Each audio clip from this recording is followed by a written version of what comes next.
Are you one of those people that believes in luck?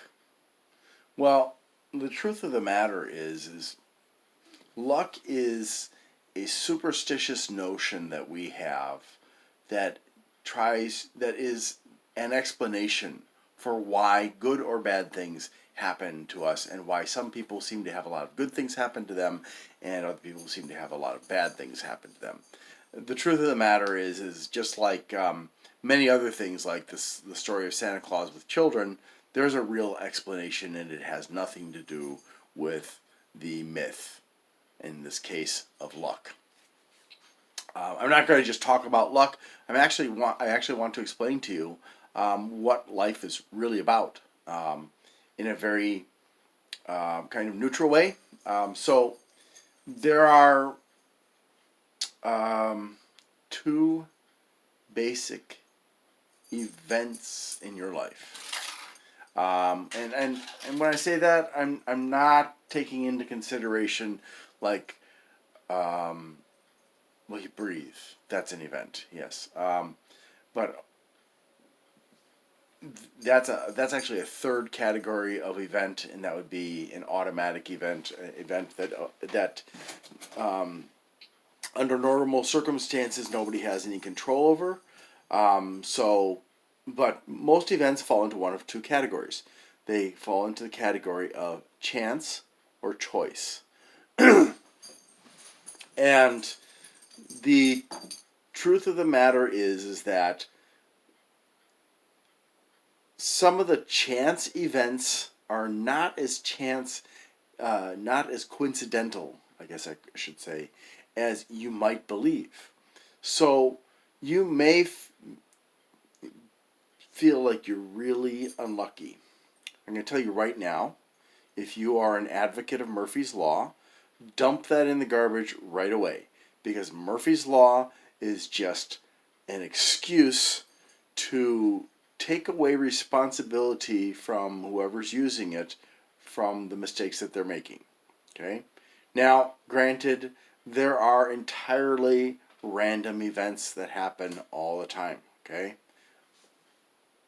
Sorry, cat's doing something over there. I think he sees a bird out the window. Oh, that was a chance interruption. So chance events are events that happen outside of your control, and a real chance event has nothing to do with any decisions that you have made. Now, on the surface of it, you may say, well, anything that happens to me is the result of my decisions.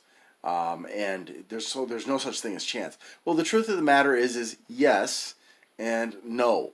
And here's the reason I say that. So if you decide you're going to take a drive and you're going to go a different route than the route that you normally go to your favorite restaurant, or the theater, or your best friend's house, or your workplace, or home, or anything. Okay, so you take this alternate route, and something happens. Now that thing that happens could be good, it could be bad. You could arrive earlier than you had hoped for. You could arrive later. You could have an accident. You could meet your future lover. You could make friends with somebody. You could have a flat tire. There are so many things that could happen. Now, you may but let's use the example of the flat tire, for example, because a flat tire. All right, let's put it this way. Scenario number one: you are driving and you get a flat tire, and you stop, pull over, you examine the tire, and you discover that there is a nail in the tire. Now, you could say to yourself, did somebody put a nail in my tire? Well, yeah, it's possible, but if you've been traveling for quite some time, it's not very likely. It's more likely that you ran it over at some point, and it eventually got shoved far enough in that it caused your tire to go flat. Was that chance or choice? Because you were on that road that you normally don't take, and your tire was punctured by the nail. Was that choice? Well, yes, you chose to go down that road that you don't normally take, but it wasn't your choice to run over the nail. So, although a choice led to the nail impaling your tire, it was a chance event that you had really not chosen. The same thing could have happened on your normal route, and it's still a chance event. What if, however, in a different scenario, you pull over and you notice that the sidewall of your tire is bulging out and is popped? Well, you would have good reason to think of different reasons that that could happen. Number one, you may have hit something. You may, like, for example, one time when I was driving, I had to get off on an exit. The road was slippery with ice and snow, and as I took the exit, I was going faster than I should have because I had almost missed the exit. And so when I started to go on the exit, my back end was sliding, and one of the tires hit the curb fairly hard. Now, nothing happened, but a bubble on the sidewall developed on that one tire, and eventually it burst. So, you could say, in that situation, if you know that that's what happened, you could say, well, that was the consequence of my actions. And yes, it was. It was a very long chain of events. It could have taken weeks or even months before that bubble burst. But yeah, it was because of whatever it was that you were doing. In my case, I was distracted, and then I suddenly realized there's my exit because, and again, it was.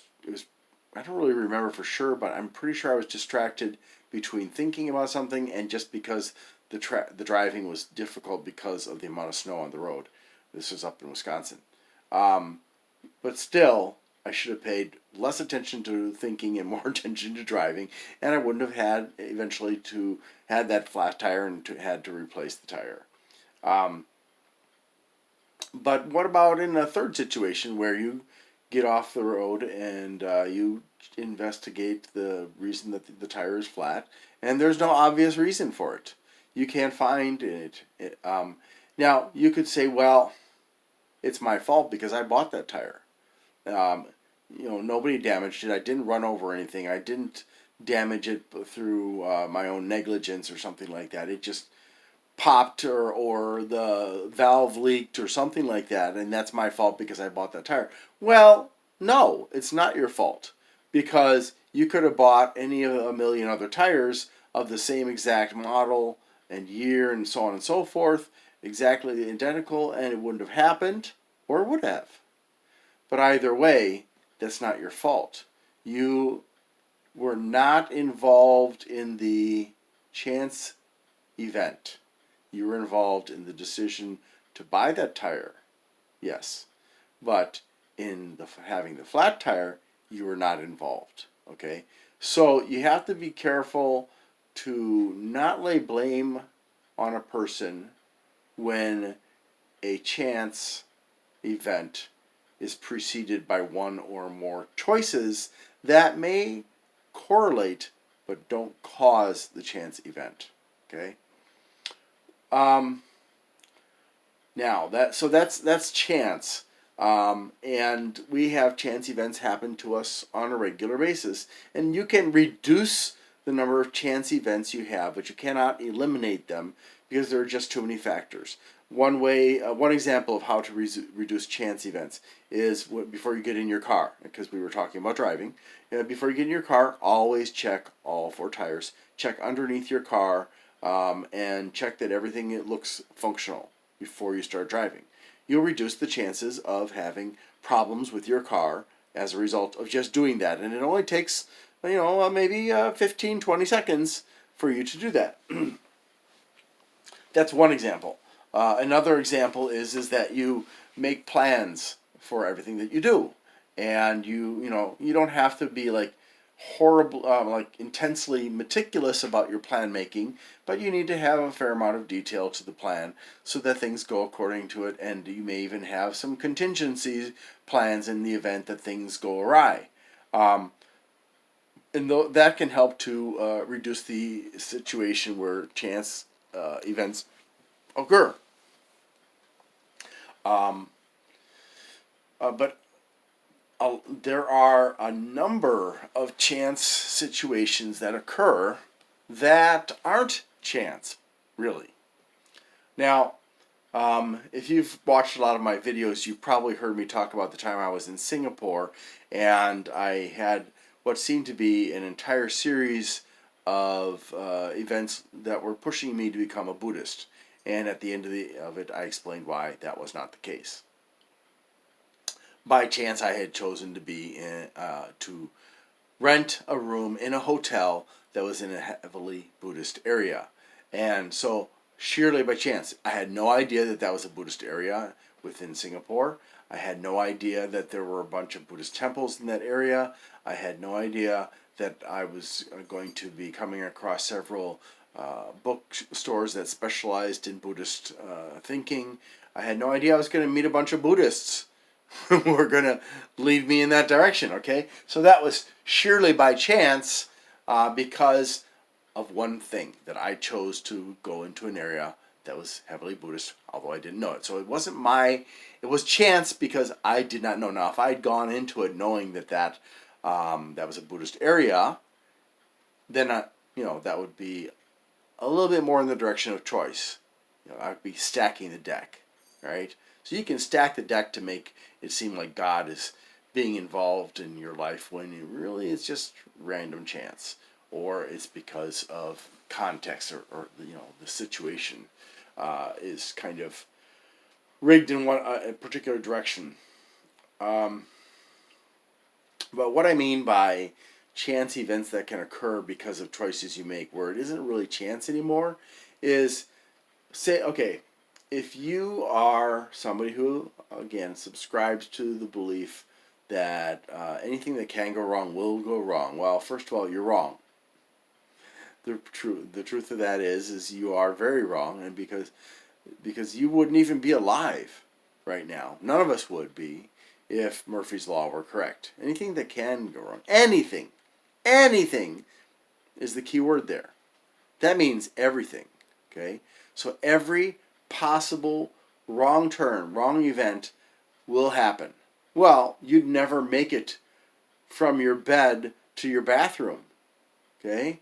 You'd never make it from your bathroom to your kitchen. You'd never make it out of your house. You'd never make it to work, because you would be experiencing one problem after another, after another, after another, and it'd be a disaster. Eventually, you'd just end up being dead because nothing would go right. Everything would go wrong. So, but if you have that kind of pessimistic viewpoint on life, that everything is going to go wrong, here's what's going to happen. A lot of things will go wrong, and even though they may actually be minor things, in your mind, especially if a series of bad things happens, you will kind of combine them all together, and it will feel like it's a major thing, okay? And this is a known psychological fact. So if you you get up, and as you're getting out of bed, you accidentally fall to the floor, and right then and there you say to yourself, "I'm having a bad day." You actually will influence psychologically, unconsciously, you will influence events throughout the day to make things bad happen to you, okay? Happen to people around you, okay? And it isn't that you are consciously making these things happen. You may have no awareness whatsoever that the things that you're saying and doing are causing these things to happen. But that's the truth. You, through your negative mindset, are causing negative things to happen to you and people around you on a regular basis. It can be, and it's partially because, well, not partially, it is because your negative attitude spills into your decision-making process. So, you may be looking for a job, and you see a job that you're fairly well qualified for, and but then because you're being pessimistic, you're like, well, I don't have all the qualifications. I only have 95% of the qualifications, and there are probably like 1,000 other people who are going to apply for the same job. And you may come up with a whole list of reasons why you don't need to apply for that job. But you may have been the best candidate, and you may have gotten the job if you'd bothered to apply. But because you talked yourself out of it, you didn't. Or you may see somebody who you're really attracted to physically, visually, and you're thinking, I should go over and talk to that person, get their name and their number, and maybe we can just have a nice conversation or something like that. But then you start thinking, oh man, I'm having such a bad day though. If I go over there, it's probably going to be a disaster. This person's probably going to first laugh at me and then slap me or punch me or call the cops or something like that. And then, gosh, no, who knows what's going to happen after that? It's going to be a major, major disaster. And so you don't go talk to that person. So, and in addition to that, the way you walk and talk when you are being negative has an impact on how people who aren't even talking to you think about you.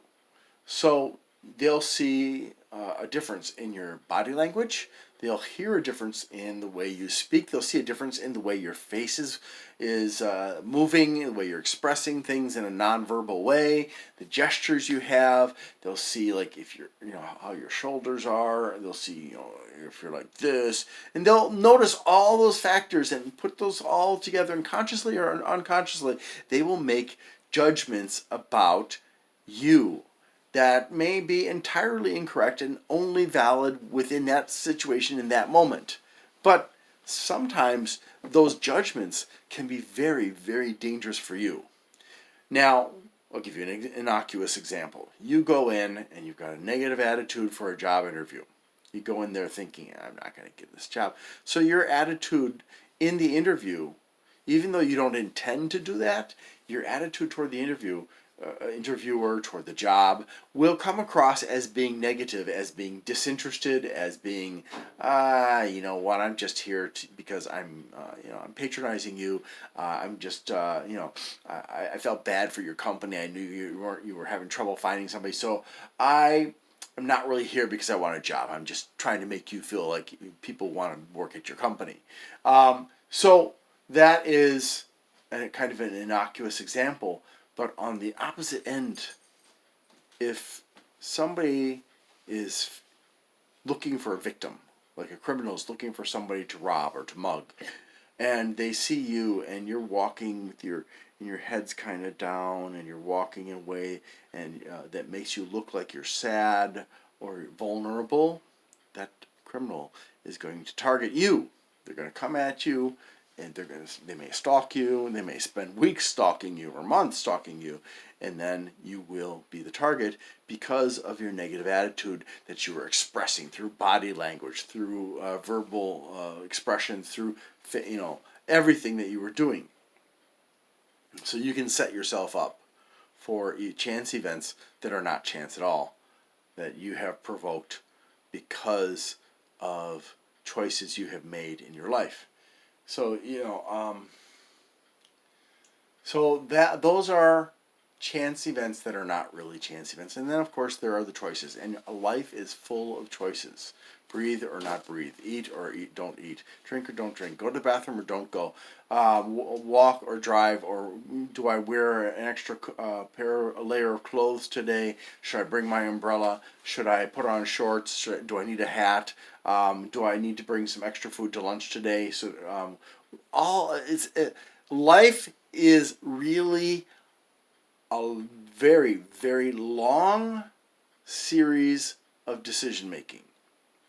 Constant decision making at times. At other times, you may be able to relax and just kind of let things slide along and not make decisions. But in reality, you're often making decisions in life. And those decisions have a ripple effect on your life. Like I was just describing with events that seem to be chance but aren't. And then there are the chance events that are where the point between your decision and the result are so far apart that it really is a chance event. It's just too far apart. And true chance events. So the truth of it is that your choices are heavily impacted by your mindset, and your choices heavily impact what will happen to you in the future, in all aspects of your life in some cases. So you really need to be more attentive to your decisions. I would say that there are times when you should just let go and just have fun, and then there are other times where you should get very careful. And I don't want to say YOLO, you only live once, because some people misuse that that lifestyle choice, and it becomes an excuse to do all kinds of bad things to themselves and other people. But I want to encourage you to try new things and stuff like that, but be careful. The final type of choice is the not choice, but the final type of chance event in your is inevitable for everyone, and that is death. That's the only kind of event that nobody gets to escape, at least not with current technology. So ultimately, that's what life is about. Choices, events that happen because of choices that may seem random but aren't, and then the random events that occur, the chance events that occur, and death. I hope this has helped you. If you have any questions, if anything is unclear to you, if you want to share a situation with me and have a dialogue with me about it to see whether it was chance or choice, I'd be happy to do that in the comments. Thank you very much for watching, and I hope you have a great day.